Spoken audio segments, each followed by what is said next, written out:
Bien, continuamos en esta parte del programa aquí en Política y Poder por la señal de BES TV.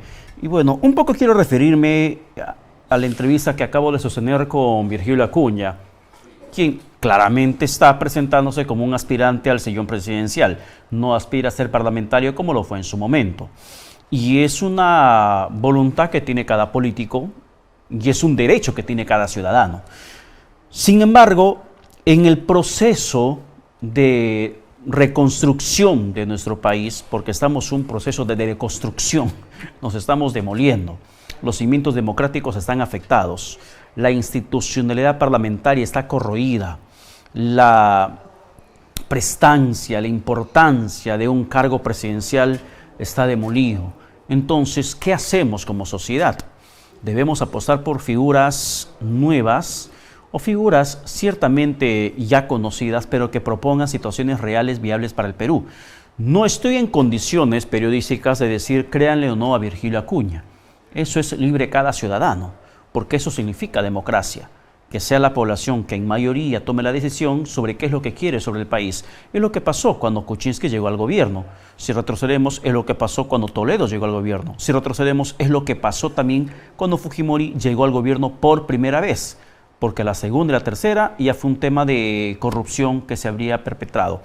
Y también es lo que pasó cuando Alan García volvió a la presidencia. Es lo que pasó cuando Pedro Castillo llegó al gobierno por voluntad popular. Las malas decisiones, sin embargo, nos pasan factura también a toda la población en el marco de respeto irrestricto a este sistema democrático. Entonces, en estas situaciones cotidianas de desaciertos parlamentarios, de desgobierno gubernamental, de este palacio de gobierno, de corrupción enquistada a nivel de gobiernos locales, gobiernos regionales, locales me refiero a los municipios distritales y a los provinciales.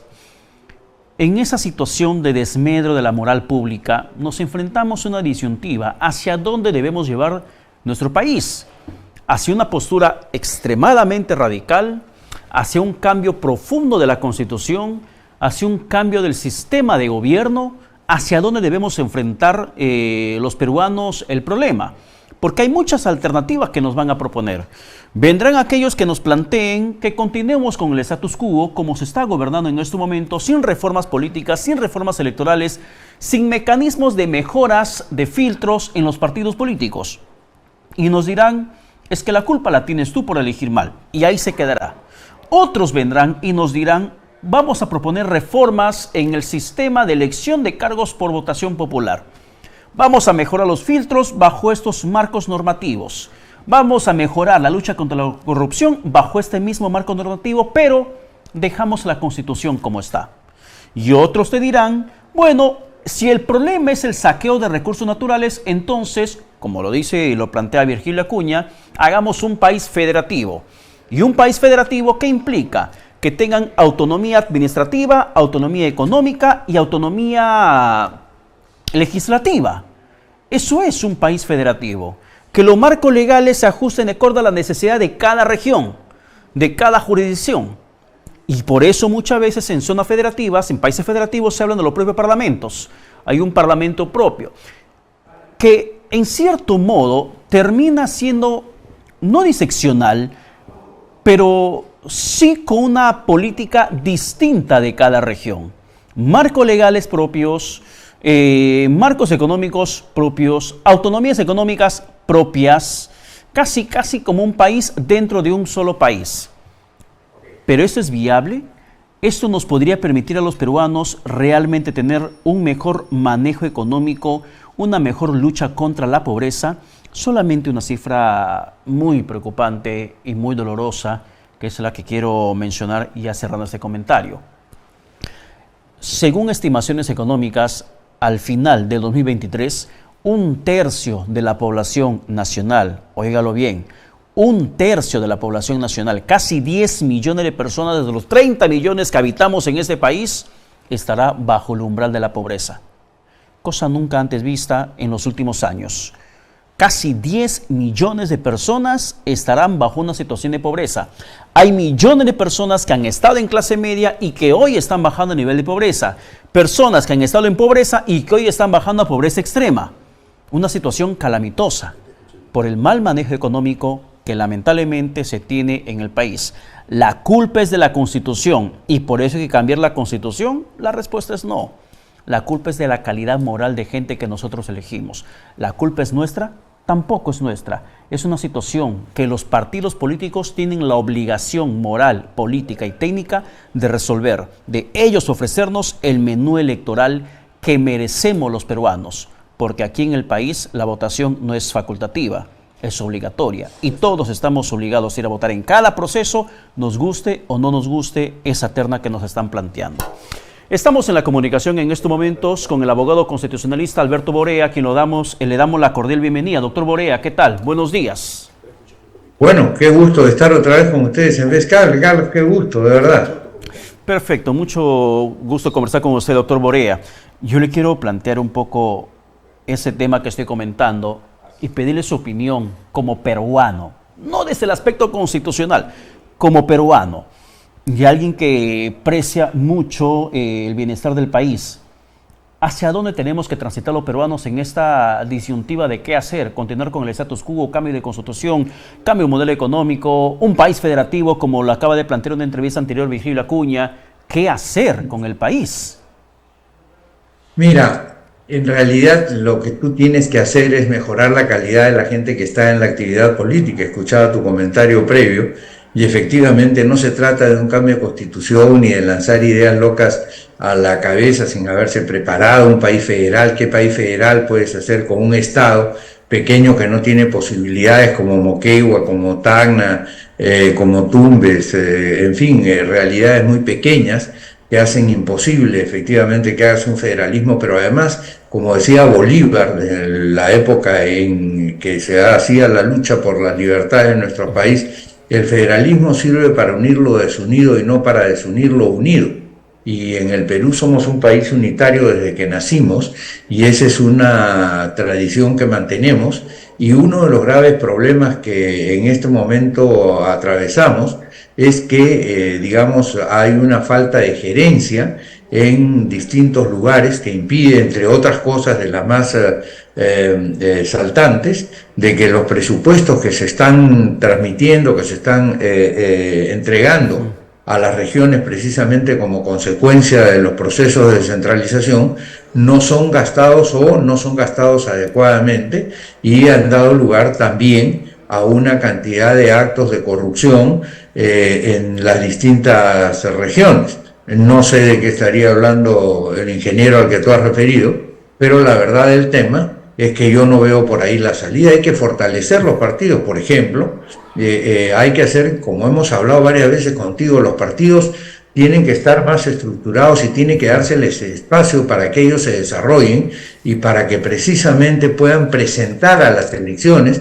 a los mejores cuadros que se han preparado durante tiempo dentro de estas organizaciones para que, interpretando al país, puedan realizar su mejor esfuerzo y dar los mejores resultados. Y llevando un poco a su experiencia constitucional, ¿se puede acabar con la corrupción? ¿Se puede acabar con esos malos filtros políticos con un cambio de constitución? Porque muchos que abogan por el cambio de la Carta Magna se centran en ello, que tenemos políticos corruptos, que la corrupción nos está matando y entonces la madre de este cordero es la Constitución y hay que cambiarla. No, en ese tema, lamento decirles, ese no es un tema de Constitución, ese es un tema de conducta.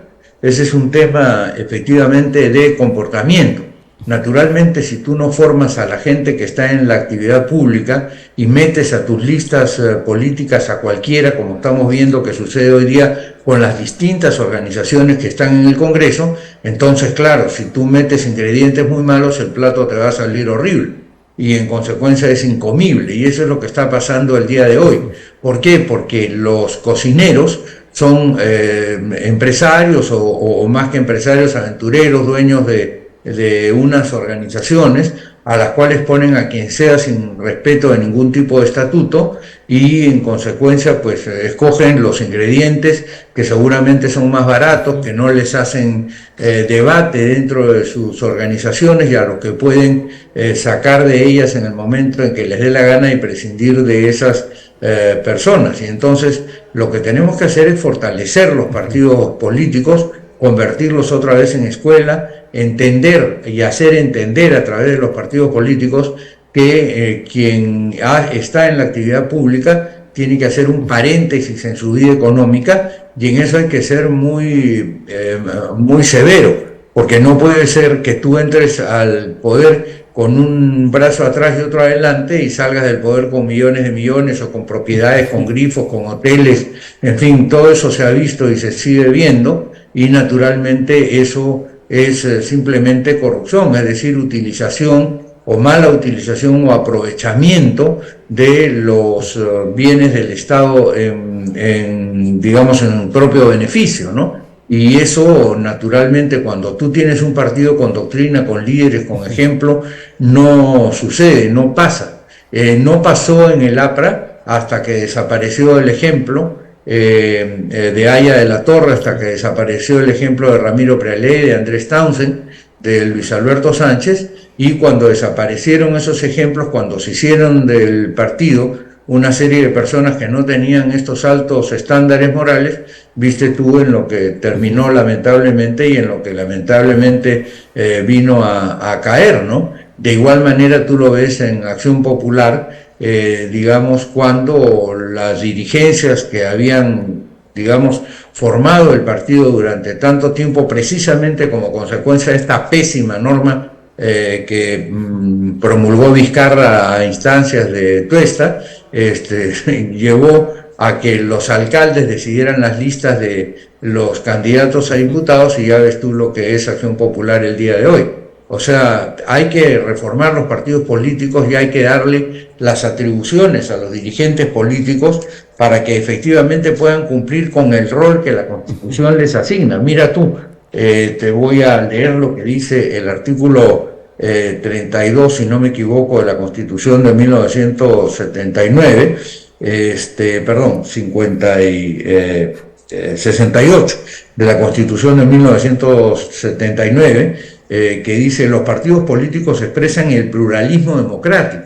O sea, hay que tener en cuenta que tiene que haber distintas corrientes de opinión, porque los peruanos no pensamos todos de la misma manera, ni los chinos de la misma manera, aunque ahí hay una dictadura, y entonces los obliga a todos los chinos a estar de acuerdo. Americanos, ni los mexicanos, ni nadie. Concurren a la formación y manifestación de la voluntad popular. Son instrumento fundamental para la participación política de la ciudadanía. Eso quiere decir que los partidos tienen que tener estructuras en las cuales puedan ir calificando a las personas que están dentro de la organización, para que entonces se pueda decir al momento de formar las listas: este tipo está preparado en agricultura, este en salud, este en economía, este en política, esta conoce bien los temas sociales, etcétera, ¿no es verdad? Entonces los partidos políticos eligen al interior de ellos, no en estas supuestas elecciones abiertas y obligatorias que resultan siendo pues un embuste en un país donde no hay partido, donde ¿quién va a ir a votar la gente en las famosas PASO? ¿Qué creen? Que porque en Argentina se presentaron y no sabemos cuál es el resultado de eso, eso va a funcionar en un país que no tiene partidos, en donde no hay ningún tipo de organización? Eso es una quimera, eso es la verdad, perdóname el término, trato de no ser digamos, de extremos, y por eso me parece una locura, me parece una cosa que no es correcta, que no es real, que no se condice con la realidad del Perú.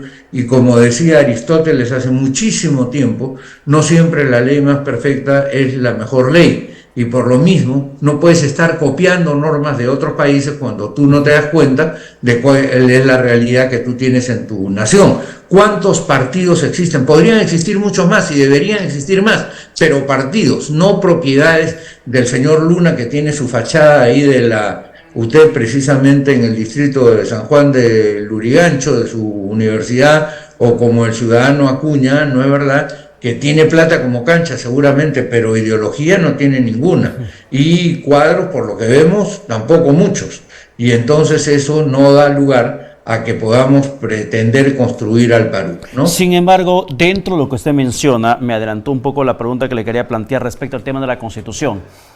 Mucho se menciona y se manosea el tema de la Constitución del 79. Ollantumala juró como presidente del Parlamento por la Constitución del 79 y muchos creían que entonces iba a reinstaurar la Constitución del 79. Hay candidatos que en los últimos tiempos ofrecieron regresar a la Constitución del 79. El 2002, si la memoria no me falla, si las fechas no me cuadran bien, entiendo que se dejó sin efecto la firma de Fujimori sobre la Constitución del 93 para reinstaurar la Constitución del 79. ¿Por qué no se hace realidad esto? O mejor le cambio la pregunta al doctor Borea. ¿Es viable cambiar la Constitución vigente a la del 79, regresando a la 79, que presidió en esa constituyente Haya de la Torre, sin pasar por una nueva constituyente? No, digamos, no es conveniente, digamos, vamos a decirlo de una manera bien clara. En primer lugar, el que embaucó al Perú con el tema de la Carta del 79 de Humala, cuando se le planteó por parte de 150.000 ciudadanos una revisión completa de la situación constitucional y que se tomara como base para esa revisión la Constitución del 79. Ese es un esfuerzo que, digamos, presidimos Ángel Delgado y yo desde la Fuerza Democrática y lo llevamos al Parlamento, se hizo las sesiones en la Comisión de Constitución, expusimos con Javier Vallerriestra la importancia de que eso sucediera. La gente aparentemente de la comisión salió muy convencida, pero cuando llegó la hora de, digamos, de darle este trámite por parte del partido de gobierno en ese entonces, Humala, simplemente Humala lo dejó de lado. Un militante nuestro en Huancavelica se le acercó, no sé si estaba en Huancavelica o en Lircay en aquel momento, en la provincia de Angaraes, se le acercó con el planillón a Humala a decirle, presidente, firme usted para el tema de la Constitución del 79 y de la revisión. Y Humala le dijo, no es el momento, voy a dejarlo de lado. Así que, mira tú, esa persona se llama Carlos Arana Anjaipoma, que es de Huancavelica. Y él me contó esta anécdota y efectivamente eso se tradujo. Mira tú, por ejemplo, quién era miembro de ese Congreso y que debió impulsar, debió votar, debió estar a favor de esa propuesta. Verónica Mendoza, que ahora habla del cambio de la Constitución, pero cuando tuvo en sus manos la oportunidad con más de 150.000 firmas para revisar el texto, se hizo la loca. Ella estaba haciendo notitas en la agenda de Nadine Heredia, que por cierto ahí como que se han frenado las, digamos, la exigencia de respuestas, ¿no es verdad? O sea, pero ella y todas estas personas, digamos, que hoy día pretenden utilizar eso como caballito de batalla, los propios Cerrones que sabían del tema, por supuesto no dijeron ni una palabra, ni apoyaron una revisión íntegra del texto de 1993 en el año 2011 y 2012, que fue cuando se llevó a cabo esta situación. Ya ves tú qué diferente es con guitarra y con cajón, ¿no es verdad? Uh-huh. Y además qué diferente es el dicho del hecho, y por eso es que hay que tener cuidado de quienes plantean cualquier cosa sin tener ninguna formación básica, que permite, primero, hace que ellos mismos se confundan, y segundo, esa confusión la trasladan al resto sobre la base de una sucesión de falsedades o de mentiras. Falsedades puede ser porque no se den cuenta, y mentiras porque dándose cuenta, digamos, insisten en ellas, ¿no es así? Pero ahora, quería decirte, Carlos, discúlpame que insista, pero realmente, como tu programa tiene tanta audiencia, además en los sectores populares del país, quería decirles, en el Perú sí hemos llegado a tener más del 30% de debajo de la línea de pobreza. Durante el régimen de García, nosotros tuvimos más de 40% del régimen de pobreza, después del primer García, ¿no es verdad? O sea, después de aquel gobierno en el que todo creía él que era histórico, con que tocaba un papel y el papel se convertía en histórico, ¿no es así?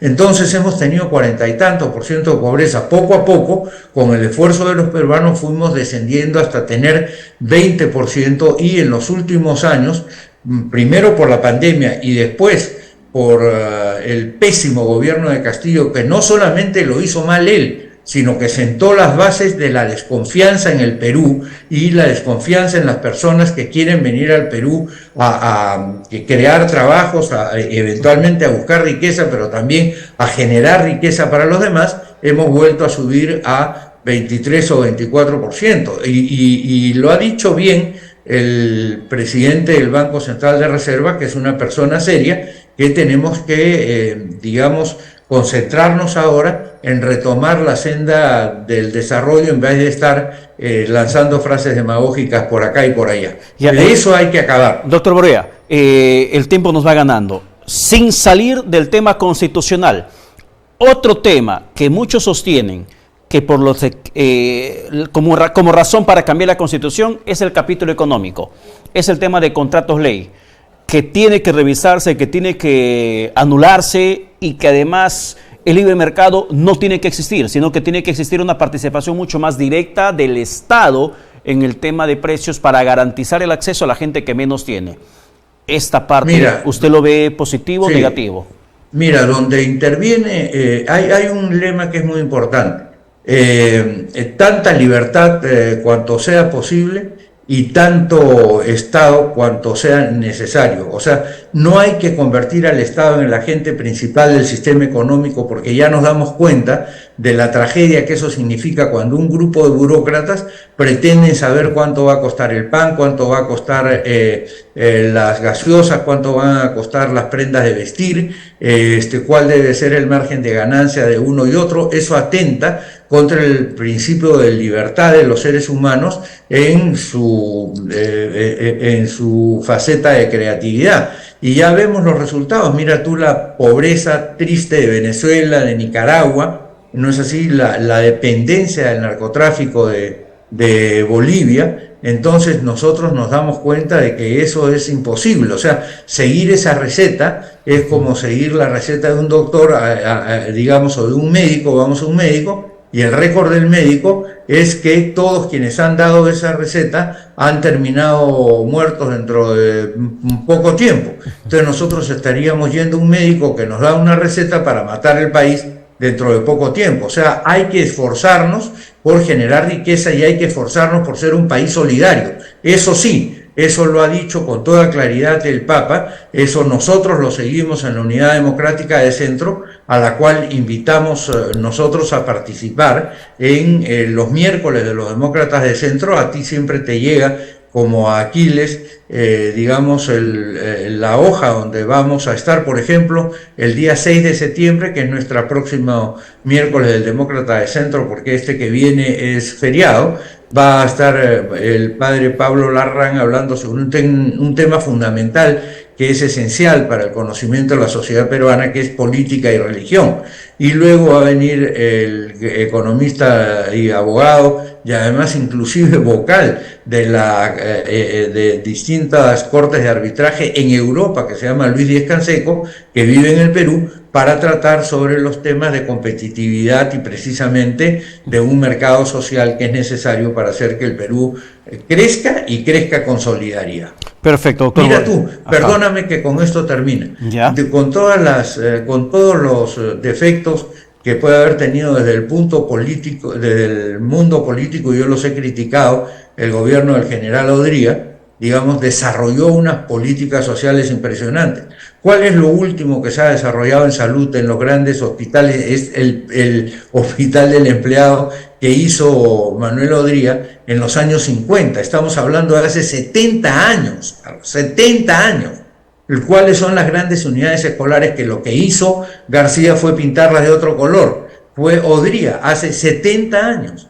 Quienes hicieron efectivamente posible, digamos, el desarrollo de la infraestructura en el país, precisamente Odría, ¿no es verdad? ¿Quién hizo el Estadio Nacional, para no ir muy lejos? Odría, claro, sobre eso lo ha creado o lo amplió algo García, pero efectivamente toda la infraestructura del Perú estuvo ahí. Tú tienes que hacer cosas desde el gobierno para que la sociedad se beneficie con eso, y no hay que tenerle miedo a la palabra subsidio cuando es temporal, cuando es transitorio y cuando es un incentivo y no una muleta para que los peruanos se apoyen sobre él. Perfecto, doctor Borea. Muchas gracias por la comunicación. Que tenga buen domingo. Gracias, muy amable. Siempre Chao. fructífero conversar con usted. No hay tiempo para más. Gracias por la sintonía. Nos vamos a la pausa, pero se quedan con Johan Ramírez en presente y futuro. Que tengan buen domingo.